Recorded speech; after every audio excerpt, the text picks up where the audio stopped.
Let's go to Mark Brnovich, the Attorney General from Arizona. How do you handle this, Attorney General? I mean, you think about it.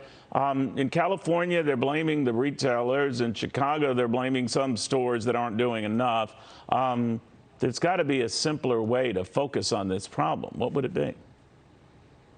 Well, Neil, thank you for having me on, and I can't help but think what Billy Shakespeare once wrote, that the fault, dear Brutus, lies not in the stars, but within ourselves.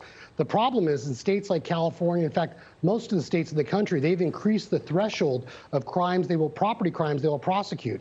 The far left has undermined the importance of property rights in our society, and as a result of enabling criminal organizations and criminals to steal stuff, and if there's no penalties, when you incentivize and decriminalize something, you get more of it. And whether it's the crisis at our border or whether it's organized retail theft, this is what the left has done to our cities. And so the answer is absolutely not more federal money or more federal prosecutions. The answer is holding local district attorneys, holding legislators accountable, holding governors accountable that have enabled the mob, that have enabled looting, and prosecutors that won't prosecute real crimes. You know, but sometimes it is the money, isn't it, though? I mean, if you're cutting back on police funding, and fortunately, a lot of that movement eased up a little bit, and that's a welcoming development, but it is still given the police pause in some of these communities where crime is the most rampant. And you think about it, they're just a cell phone shot away from being exposed or something that could end a career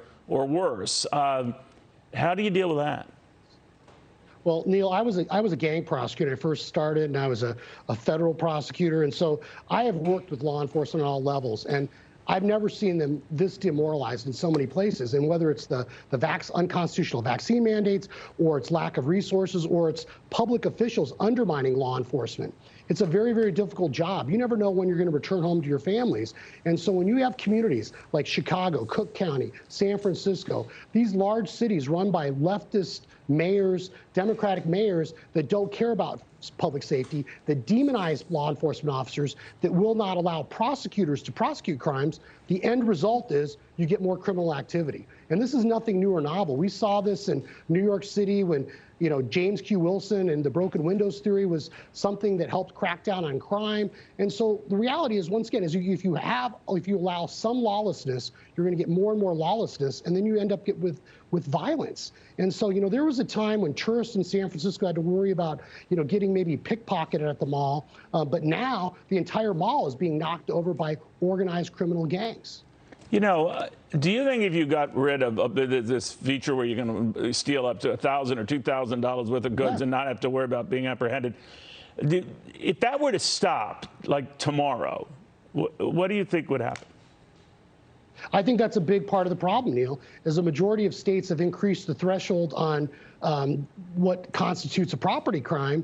You see more and more people stealing that. So you end up with more pickpockets, more retail theft, and when you have less prosecutions. And so that is definitely a problem. That's a big part of the problem. And also, it's this fundamental misunderstanding of the nature of property rights. When people are ripping off the department stores, that means lost jobs. It means lost productivity. It means higher prices for all consumers. And so one of the biggest problems facing our country is not only the disruption in the supply chain, it's in the fact that prices are rising as a result of not only the Biden administration's policies, but as a result of crime and these criminal gangs that are essentially stealing and then reselling it, in markets, at different third-party markets. And in fact, if anything, we need to start looking at what I call the fences. And that's these platforms like Amazon that are allowing these people to sell their stolen goods online.